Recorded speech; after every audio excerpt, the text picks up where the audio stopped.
Badran Jabba surveys his destroyed crops. A field of cauliflowers and tomatoes, ruined. And it's not the result of a natural disaster. What happened here was man-made. One morning in late October, Israeli forces came to his land in Al-Baqqa village just after dawn. Their claim that he was stealing water to irrigate his field. We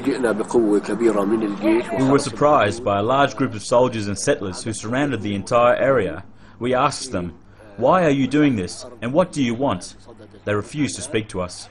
Men who came with the soldiers stormed the field and pulled out all the irrigation pipes, destroying the crops. Badran Jabba's fields lie right beneath the illegal Jewish settlement of Kiryat Arba. There doesn't appear to be any restrictions on water use here, a row of greenhouses where the settlers are growing crops.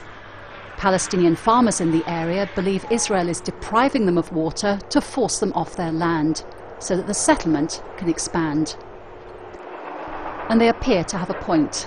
This is the Israeli water mains for the whole region, state-of-the-art and well-maintained. Across the road is the local connection for the Palestinians of Al-Baqqa village, rusty and with a smashed gauge. Only one house in the village has a water supply. It belongs to a cousin, and Badran has connected a pipe to it. For him, it's a question of survival. For the Israeli occupation authorities, it's stealing. We're facing a very serious drought situation in the country, and this is exacerbated by the water theft. This phenomenon is whereby people actually tap into the main pipelines, steal water to use it for agricultural purposes, or actually sell this water to households. We are doing it in order to prevent the situation where water is lost through the system and people don't get water in the Palestinian towns and villages. The Palestinian Authority told Al Jazeera that it's working with farmers to try to get them to use less water. But the PA rejects Israeli interventions as unfair and excessive. What we're looking at here is an unfair system imposed by an authority that has no legitimacy under international law.